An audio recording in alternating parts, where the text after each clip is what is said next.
Vamos lá. Bem-vindo. Muito gosto em recebê-lo de novo aqui na praça. Vamos falar deste síndrome que afeta mais gente do que nós imaginamos.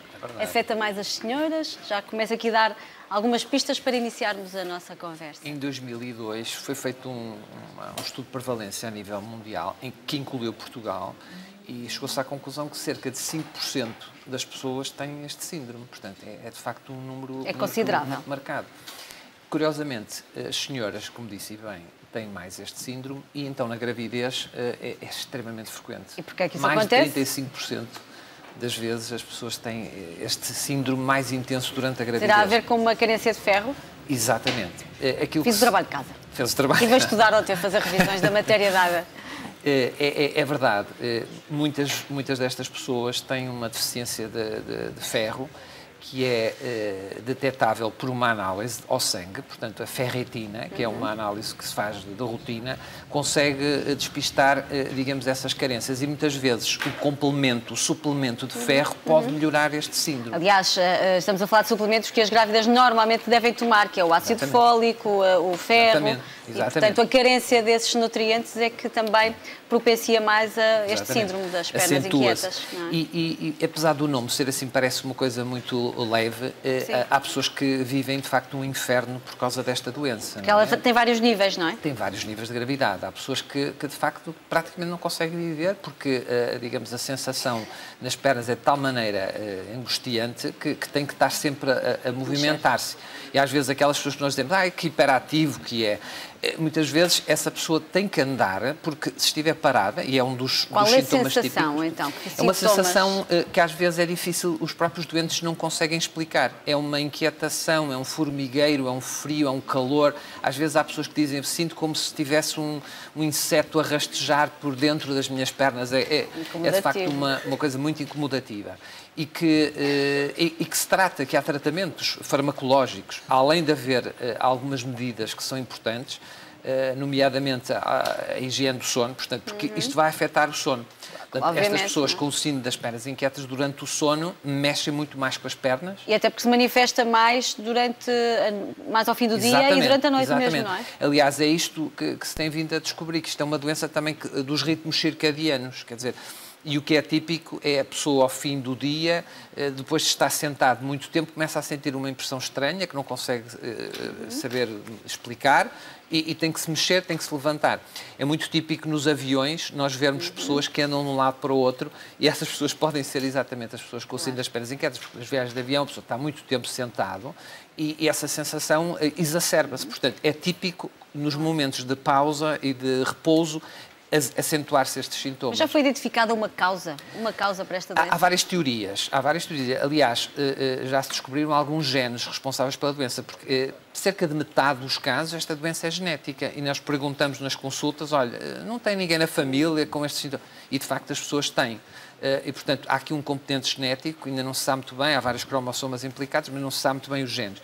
Mas depois há, digamos, umas teorias sobre a dopamina a nível cerebral, há umas ideias também de alguma coisa imunológica, porque as pessoas com esclerose múltipla, que é uma doença imunológica já bem conhecida, têm mais o síndrome das pernas inquietas. As pessoas com artrite reumatoide, que também é uma doença imunológica, têm mais este síndrome. E, portanto, é preciso estar muito atento, porque os doentes, por si só, eles não nos vêm com esta queixa.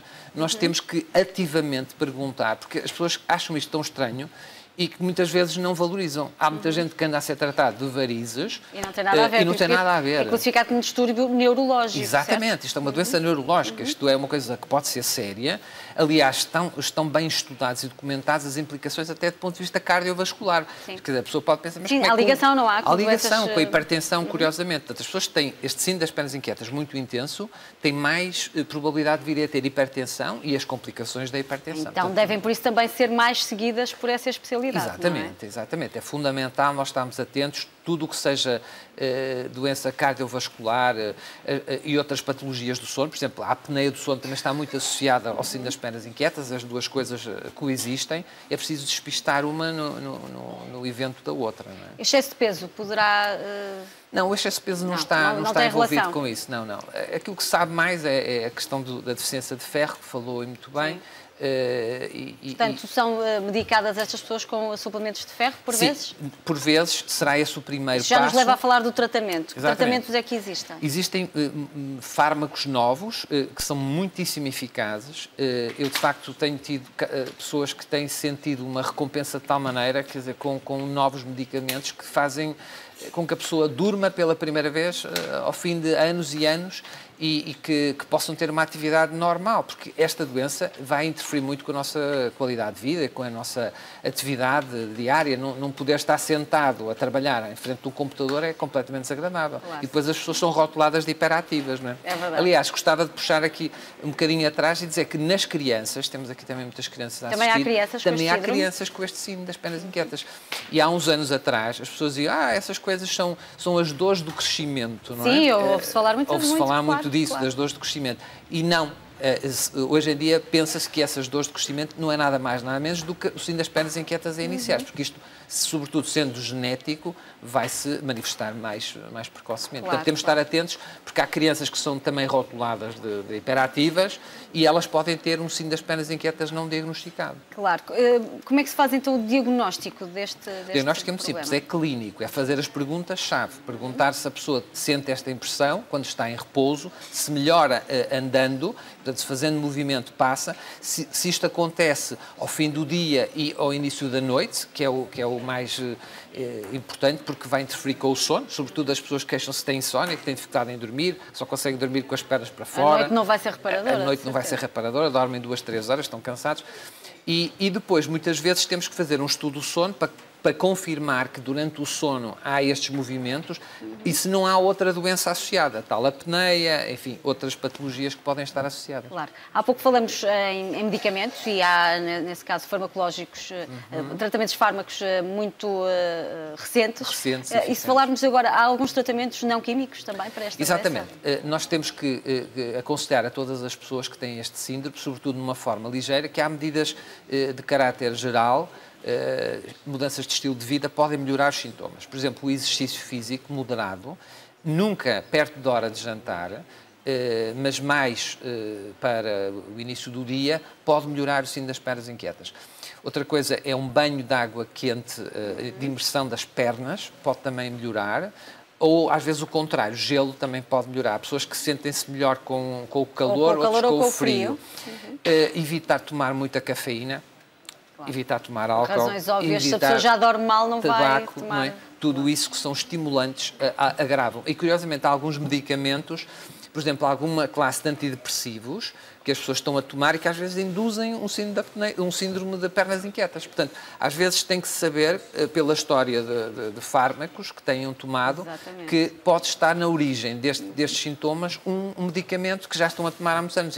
Isso é uma coisa, claro, que acontece na prática clínica. Claro. Há pouco referiu que estes doentes deste síndrome das pernas inquietas podem mesmo sentir dor, um desconforto? Às vezes é um desconforto, não é propriamente dor, é mais um formigueiro, uma sensação de que eles às vezes não sabem explicar, de calor ou de choque elétrico.